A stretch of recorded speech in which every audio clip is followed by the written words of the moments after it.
Mayor Mel Lastman with rubber chickens, hockey gloves. He's also a passionate environmentalist and homeless advocate with a consistent record of standing up for the underdog. So he tells us his name is Tucker Gomberg. And Tucker joins us tonight, and welcome. Thank you. Nice to be here. And I guess true to your form, you ran in here about 25 seconds ago, and I thought, this guy's not going to show up. So, but then again, you've managed to, if you've done anything in this election campaign, as somebody who is not a political aficionado, which I'm not, and that is you managed to grab the attention, grab the headlines, and I don't know if you've managed to focus on issues, but you've certainly focused on yourself. That you've accomplished what you wanted to. Well, you know, really what we've grabbed, I think, more than anything is the imagination of Torontonians, of what this city could be. We're in a new millennium. We're at a crossroads. There's an election in 5 days, and people have a choice. And really, we wanted to make sure that this was not going to be a coronation of one candidate.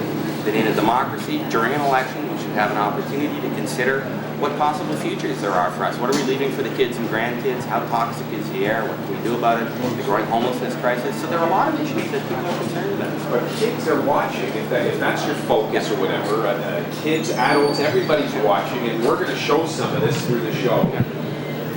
You're throwing hockey gloves at the mayor. You're throwing whoa, hang on. I didn't throw a hockey glove at the mayor.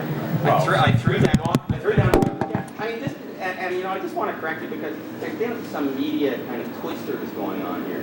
That someone, you know, in that incident, they portrayed that there was a danger to children. You know, the old game like 4 weeks. Jumping at you know, this is political fear. But is it a serious candidate? Absolutely, and I think that, you know, that's the frustration we've had with this campaign, because we've been putting out, as you may be aware, news releases every day on the issues. We're talking about, you know, we mentioned homelessness. We're talking about good public transit in the city. We're talking about the toxic air. We're talking about tenants issues. We're talking about women, about the arts, about children, on and on. We've been releasing platform planks on the issues, and quite frankly, as you well know, unless you do something colorful, or unless you have celebrity involved, you know, a candidate releasing a platform plank on the arts doesn't get much attention. But if you do something a bit colorful, a bit creative, and kind of, you know, maybe confrontation to get your point across, then the media tends to show up. So you have to do something, or else you're invisible. And we've moved this campaign from invisible and impossible 2 or 3 weeks ago to now quite visible and quite possible. It could be a miracle on Monday. I could get lucky. You really believe it? Absolutely. I mean, I look at history. I mean, Jesse the Body Ventura became governor of Minnesota. Well, I'm just going to ask you: is that your model that you're going after here? Well, I mean, that is the United States. Yeah. That is Minnesota. Many people will say that could never happen here in Canada, but you seem to think that's a possibility. Well, of course it is. I mean, you know, on election day, people wake up in the morning and they decide. They have a feeling, a sense. You know, political winds change. Often they change. One day, someone who was ahead, you know, the first man becomes the last man. You know, as Bob Dylan once put it, the first one now will later be last. Right. I mean, these things change, and we believe that we have actually the trust that the voters will consider what we have to say, we'll check out our website, we'll think about what we're saying, and we'll consider it. And in fact, I think that's what democracy is about. People can sit back and consider what the options are. Now, let me ask you this, and I'll speak with some lawyer lingo here, and I'll preface what I'm saying with lawyer lingo by saying, let me ask you this with all due respect. Do you not think that the majority of the people, and like hopefully we'll hear from them tonight, just think this guy's nuts? This guy is just, he's a fringe candidate, and he's nuts, he's grabbing the media headlines with his stunts. Do you really think people are taking you seriously? I guess that's the question. Well, you know, we've been walking the streets, talking to people, and I should say, you know, right off the bat, that I'm the candidate in this campaign, but we have a campaign team of 600 volunteers. Well, that's what you say. Okay, yeah. Go ahead. Let me finish. You finish what you're just saying. I wanted to ask you about that. Sure.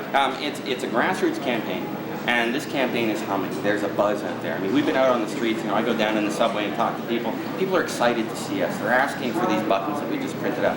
We've distributed, by the time Election Day comes around on Monday, we will have distributed 400,000 leaflets with people power, not with the big money. And Mr. Lastman's campaign, you know, is based on the very wealthy, and the powerful in the city. He had a fundraising dinner.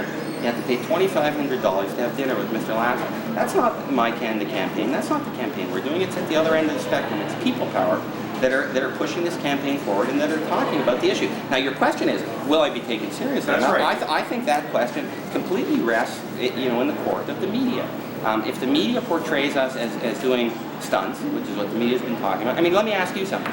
We had a news conference on policing issues, and virtually no media showed up. It's an important issue. Well, you yourself said the way that you're going to get the media there is by doing your stunts. And I don't call them stunts, but go ahead. All right. Well, all right. Let's get back. I'll get back to what you're saying. But you know what? I know a lot of people are going to want to call in here tonight. Let me just give everybody the numbers. Remind them of our numbers here to dial. Within the GTA, we're at 872-CP24, 872-2724.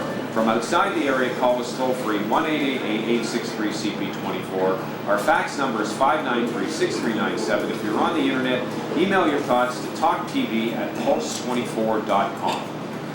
We are talking to Tucker Gomberg, who's now, I take it what you're going to say is any problems that you've had through this campaign are media problems. Is that it? Well, I mean, that's a big part of it. Not that I'm shocked that you were going to say that, but, you know, explain to me why it is that the media is causing you your problems, and and why you yourself haven't caused, if there are any problems. In other words, my feeling is if you ran the campaign you've wanted to run. You know, it's, and I think what you're trying to say, well, is, geez, Lauren, if I ran a normal campaign, quote unquote, nobody would care. Is that what you're saying? Well, what I'm saying is that the media up until very recently have called our campaign a fringe campaign and a marginal campaign. One journalist said that there were no other viable campaigns besides Mr. Lastman, and that's just not true. I mean, the fact of the matter is he has more money than we do, no question. But in terms of the issues, platform planks, we're way ahead of him. We've articulated our vision of the city. We released a platform book on Sunday that's detailed of what I would do if I'm elected as mayor. Okay, detailed, not what Mr. Lastman's talking about. So compare the two platforms. We're much more substantial and much more thoughtful. Mr. Lastman, and I'm not going to sit here, I'm not going to defend him, Trevor. I mean, but here's a man who's been around the city. He knows do you know the neighborhood issues? Do you know what the major issue is in the York West riding up at Jane and Steele's? Do you know what their #1 neighborhood issue in there? No, but I'll tell you what I have been doing. Do you know the #1 issue out in Scarborough with the hydro corridor out there? Well, but that's the point. You don't know the neighborhood issues, do you? But let me put it this way. Mr. Lastman doesn't know what to do with the garbage. Mr. Lastman thought that the Adams mine was the best solution for the #1 crisis in this city was to send it up north and throw it into a lake and go to war with the First Nations. That was Mr. Lastman's solution. I've been studying cities for 20 years, how they work. I've traveled all over the world. We can learn a lot from Vienna. We can learn from San Francisco, and we can learn from Hong Kong. I've been to those cities. So I think that we need a mayor who has a vision for the city and who understands how cities work. Now, let me give you an example. Jane Jacobs, who's probably the most thoughtful writer and advocate about healthy cities and what makes cities work. She lives in Toronto. She's world-renowned. When Jane Jacobs has a choice of who to vote for on election day, she can vote for Mr. Lastman or she can vote for me. And she's voting for me. She's endorsed our campaign. David Suzuki, similarly. We have OPSU, the major union in the city, that's endorsing our campaign. So this is not by any stretch a marginal campaign. It's a very thoughtful campaign and a credible campaign. And the frustration that I have, and to get back to it, is when I throw down a gauntlet or when I get dressed up as Robin Hood, the media's really interested. But when Jane Jacobs endorses the campaign, we don't get a phone call. But why get dressed up as Robin Hood? Well, you see, Robin Hood, I think, is an interesting one. Because, no, just a minute. You're talking out both sides of your mouth. You're saying, take me seriously, and here's all the reasons you should take me seriously. Look at all these very high-profile people who take me seriously. And then on the other side of your mouth, you're going, well, the only way to really get the attention is to dress up as Robin Hood, throw gauntlets down. Or what did you do at Yorkdale the other day? You had a toy helicopter or something, did you? To try and make a point of... police helicopter is $5 million. And you wait for Mel Lastman to walk by. Yeah. You know the media's there, and it's confrontational politics, I guess is the only one. But it's a different type of confrontational politics. You're talking out two sides of your mouth. Okay, well, that's an interesting point. You know, Mr. Lastman, and I've said this to Mr. Lastman, I've said it when the media are there, I don't like playing these cat and mouse games with him. The right thing for Mr. Lastman to do is to debate the issues with me around it. Debate the issues. Of course he does. Why? He says, I don't want to debate you, Tucker. I don't want to debate you now. Then he doesn't deserve to be mayor. No, I disagree with you. We'll hear what the people have to say about that. To me, that means let the people decide whether or not that's a negative, whether they should draw an adverse inference about Mr. Lastman because he doesn't want to debate. Let me put it this way. We did a poll today on the streets at Yonge, at the corner of Carlton and Yonge Street, okay? And we asked the people the following question. Should Mr. Lastman debate Mr. Gomberg? That was the question. And the answers that we got were 520 people said yes, and 91 people said no. Over 85% of the public believed that he should debate me. at Young and Bloor in a Tooker-Gomberg poll. No. Why doesn't City TV do a poll? I think that the media has really let down the public here because the media has said there's no race here, and there is. Let's continue this in 2 minutes. I got to go to a break. We've got a lot of people want to talk about this. We'll be right back. Tooker-Gomberg's with me tonight. Don't go away. Welcome back to Talk Television, and what you just saw there was video, I guess, Tooker, when was that, late October or something, when you threw the hockey glove down, as you said, you threw the gauntlet. You said, be a mensch, debate me. And when you look at that now, when you look back at that, and I'm watching that now, do you not understand the credibility issue that one feels when you're looking at that? What's your reaction to it? You've probably seen it many times. Yeah, I'm astounded that I was accosted by 4 police officers and pulled out of that room. I mean, if this is a democracy, and people have the opportunity to express their views and a diversity of views, then there should be some tolerance for this kind of thing, where a candidate for mayor is asking the other candidate to debate. And I threw down a gauntlet. Did you really expect? Let's be fair. I had no idea that I'd be jumped by 4 cops. Okay, but when you do those things, do you ever really expect that Mel Lastman is going to go, "Hi, Tooker, sure," and he's going to engage you in the conversation? You know by what you're doing, the reaction you're going to get. Are you saying that he's doing the right thing by not debating her? I'm not saying he's doing the right thing or the wrong thing, Well, Tooker. what do you expect in an election year? I'm saying that if he doesn't want to debate you, he doesn't have to debate you. Well, that's going to be up to the voters to decide. Exactly. My And a voter point may say, you may be 100% right, and a voter may go into that booth and say, you know what? Mel Lastman should have debated Tooker-Gomberg all those times. That is a negative inference for me. I'm voting for Tooker. But he doesn't have any obligation to debate you. He doesn't have any obligation. I think if you look back at the history of democracy in Toronto, and you look at the past elections, there have always been debates amongst the candidates. And I've been a candidate in Edmonton in 5 different elections. In every election, there were debates. They were organized by the city.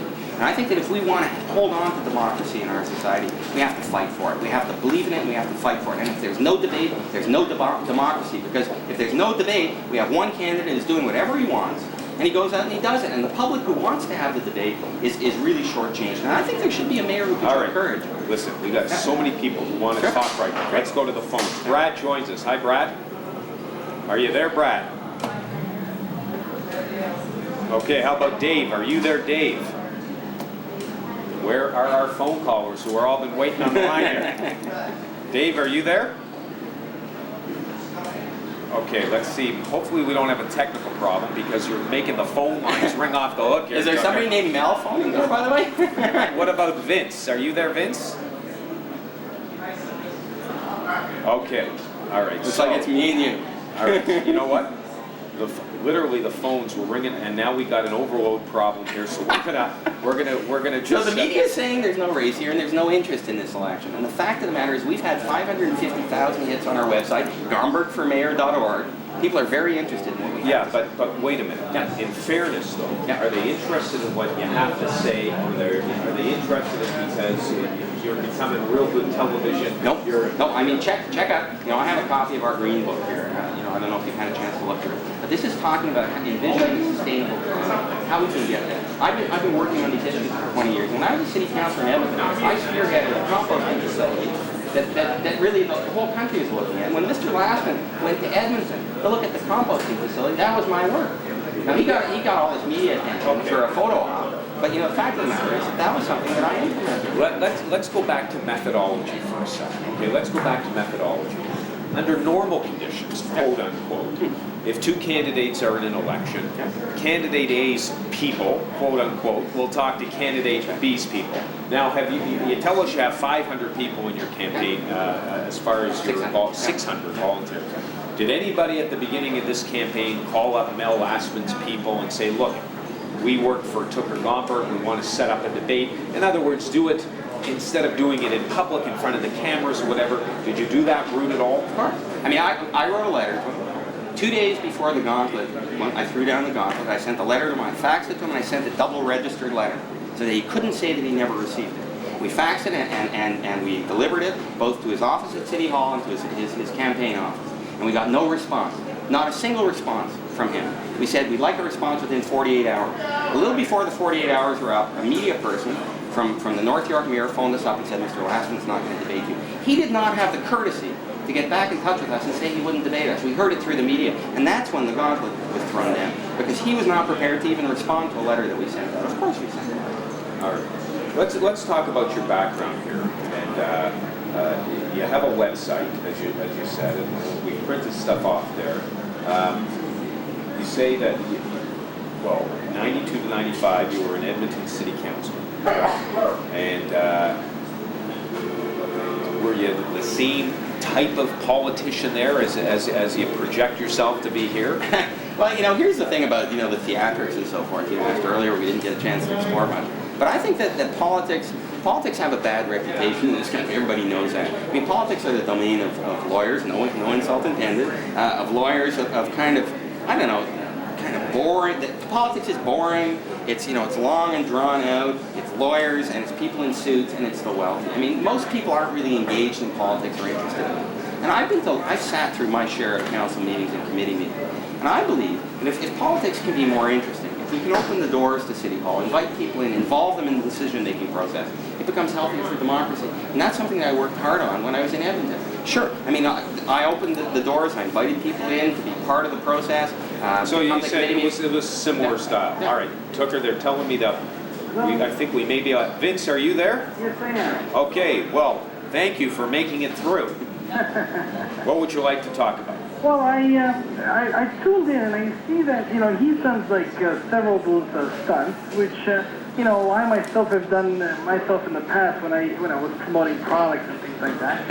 And I guess people tend to forget that Mr. Lastman has done those same stunts over the last 25, 30 years. Everything from the bad boy days, by paying people a couple of dollars to come in the store and pack the store like as if it was busy when in fact it probably wasn't. To today's move back. So he's done several things that are in your face, off the wall, to get the attention, to get the media. Because nobody knows what he'll do next. And I think this Todd fellow guy is probably doing the same thing. But so that's because he's not well known and there's no big money behind him, he's got to do what he's got to do to get that attention. So it doesn't bother you at all what you understand it, Vince. Yeah, I understand exactly where he's coming from. It's frustrating when you don't have the money behind it, because without no money, you have no power, and without no power, you really don't, you don't have a leg to stand on. Okay, well, thank you very much for your call. All right. Appreciate that. I think Vince mentions an interesting point, because initially when our campaign got underway a couple months ago, the media was saying really that the only game in town was Mr. Lastman, and the reason they were saying that was because he had all the money. And I don't think that we should choose our representatives on the basis of who has the most money. Really, what people should be chosen. I don't see. You see, when you make statements like that, and to me that has. But look at the coverage. Look at the coverage. We've been watching very closely how the media has covered this campaign. And quite frankly, there was an expectation on the part of many Torontonians that City TV would host a debate amongst myself and Mr. Lastman, or amongst all the candidates, or the top five candidates. We can't have 28 candidates in there debating. That's not what you did last time. No, you had Barbara Hall and Mr. Lastman. Yeah, but why not do it again? Because there's 28 candidates. No, but there were 20 last time. Well, you excluded 18 of them, and you had the two contenders in a debate. Why not do that this time? Decisions are made, and you're calling yourself a contender, and I appreciate that. But whatever it is, those decisions are made on those debates and those and whatever. Yeah, but then there's. But I'm not going to debate you now whether or not you should have been part of the debate. It's not too late. I mean, you've had good coverage. Look, Don Wanigas in the National Post wrote a great article about you. This was back on October the 21st, and all the press hasn't been bad about Tucker Gomberg, and I mean, and I'm always so tired. And I'm surprised that somebody who calls himself so progressive it's always easy to bash the media. I mean, I was wondering how long it took. It took you 23 minutes, and I thought you'd do it at about 10 after, and you did it at about 23. You're familiar with the work of Noam Chomsky, one of the great analysts of yes. how the media works. And the way you tell if the media is giving fair coverage to an issue is you actually take the newspapers, you lay them out, and you measure the column inches. Okay? Look at the Toronto Star today. There's a huge newspaper, this thing, There's sections on cars, there's sections on style, there's sections on this and that. There's a whole bunch of coverage on the federal election. Okay? And you look through there, and there's a nice article about how Mr. Lastman should be the next mayor of the city. All about Mr. Lastman. Royce and James wrote about it. There's another article about this long that talks about how the Moose have been the greatest thing for this city. Okay, they did a survey of 62 people, and they concluded the Moose were great. Is there anything else about the other candidates? Any of the other candidates in today's newspaper? No. In yesterday's newspaper? No. So, no, the fact of the matter is the election's in 5 days, and the Toronto Star There's doesn't no think there's obligation. Okay, I got to go to another break here, but I was no more of an obligation. obligation, you know. I'm not Okay. saying obligation, I'm saying in a democracy you'd expect there'd be some coverage of the election. Well, I've There's seen not. lots of coverage. I've seen lots written about you. I've seen lots written about Enza, whatever, the Okay, supermodel. difference of Anyway, opinion. anyway, we Let's got to go move to on. a break, and apparently our phone lines are working perfectly now. We'll be right back. Nobody has a crystal ball. Nobody. Hundreds think. Have you been up in the different corners? Oh, yes. Yeah, I'm going out tomorrow to Kingston Road, to the motels up in Scarborough. I'm going to get up to Jane and Finch the next day or something. Yeah, and all of it. The fun thing is I take my bike down into the subway and go out, wherever, pop out, and meet people and talk to them about the issues. And, you know, like I've met, for example, with Here's another one. Yeah.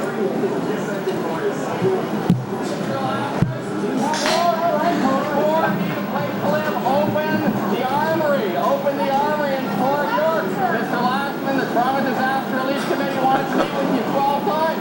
You won't meet with them, Mr. Lastman. Why not? You have dinner with people for $2,500 a plate. Sit down and let's debate in public. Why not? There are tens of thousands of Torontonians that want you to do it one-on-one. We're the only people who have ever been elected of the 21 candidates. Let's have the debate.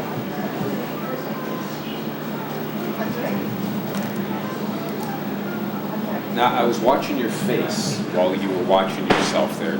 I guess that's the Robin Hood costume. And you had a huge smile on your face, like you were pleased at what you were seeing. Yeah. I mean, I think if we can make a point with humor and with drama and with theater, then it gets through to people. And you know, Robin Hood is one of the most amazing mythical figures to me, because here's a guy who's talking about sharing, right? If there are people who are poor, who are hungry, then the wealthy should give up something for the poor and hungry. Steal from the rich and give to the poor. Is that what they did? Well, that's what they say. I mean, I'd rather say share, you know, and take from the rich and give to the poor. Okay. It's the Canadian way too, you know. I mean, that's our tradition. Is Canadians don't like to see a growing homeless crisis on our street. Tucker, I want to get to the calls now that our lines are free. Brad joins us. Hi, Brad. Yeah, hi, Lauren. How are you? Good. Lauren, you know, with all due respect, I think you're out of line. I think that the position of mayor demands a debate. Democracy demands it. Okay, there are some pretty important issues facing this city. And I want to hear Mel talk about them. I also want to hear Tucker talk about them. You know what, Tucker? I like the way you're running your campaign. You've won another vote. I'm going to vote for you. Oh, there you go. Now, here's my question. Most Torontonians are tenants, and Mel Lastman, who has, of course, very close ties with Toronto's developers, he doesn't want to assist the tenants of Toronto with a legal defense. I don't think we can say that, Brad. My question for Tucker is, how much of this city's $6 billion operating budget are you prepared to set aside to help protect tenants' rights? Well, you know, my position has been clear right from the start. I think that we're in a crisis situation when Torontonians can't afford to live in their own city. And that's the situation that we're in now. Mr. Lastman did not support the Tenants Defense Fund. And he said that if I supported that, it would be like a spit in the ocean. And he left the room and he wouldn't vote on it. I think that was a spit in the face of every tenant in the city. Listen, Tucker, I've got to be clear, and I'll be clear to Brad and all our callers. Obviously, Mr. Lastman's not here tonight. Oh, but you see, that's a dodge. That's exactly the point. He should be here. He should be here to say his position on the... No. Well, I don't mind. I'm going to let the callers say whatever they like, but I want to make it clear that I'm not going to be here to say, well, no, he meant this or he said that or whatever. But why isn't he here? That's exactly the point. What's his position on the tenants, tenants in this city? Lauren, can I say something? Go ahead quickly, Brad. Lauren, this is the kind of media bias that Tucker was just talking about. It's not a media bias, It Brad. certainly is. It's not a media bias. Tucker is on here. He's on this show for 52 minutes, and he's got people like you and maybe other callers who are going to come on and say. So I mean, Here he is. We've got him on. I don't remember seeing him anywhere else for 52 minutes anywhere. But anyway, Brad, thank you for your call. I got to move on to, we've got lots of people who want to get through. Thanks a lot. Terry joins us. Hi, Terry. Hi, Lauren. How are you? Good. Like most Torontonians, I started to pay attention to Tucker during the Adams line debate. Right.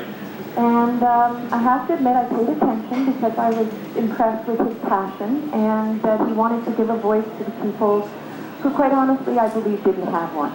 But my question is, and I have the flyer here, it says that Tucker was a city councillor in Edmonton from 92 to 95.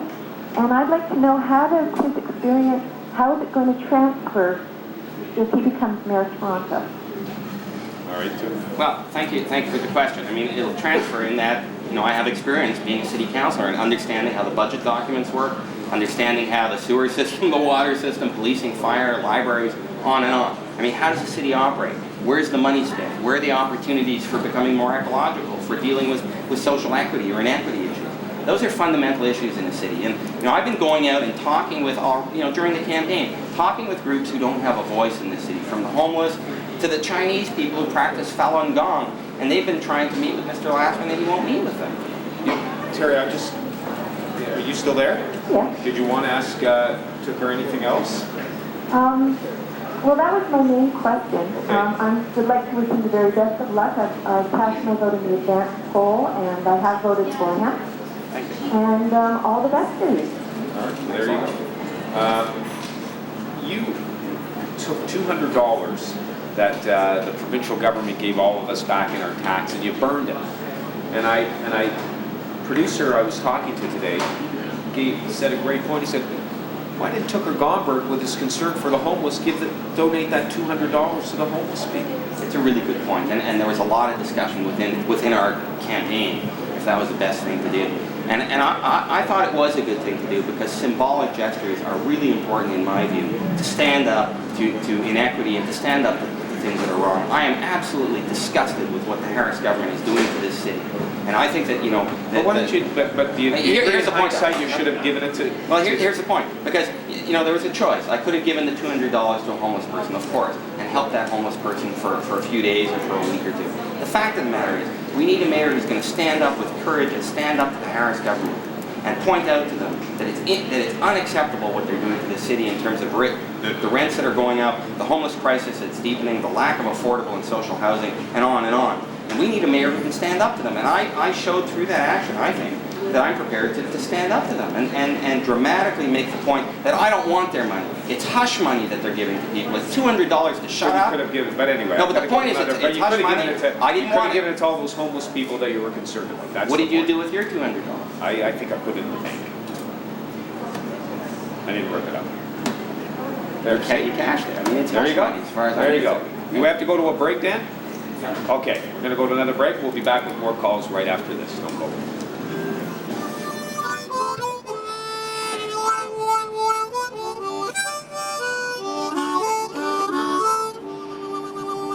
Cops are watching us.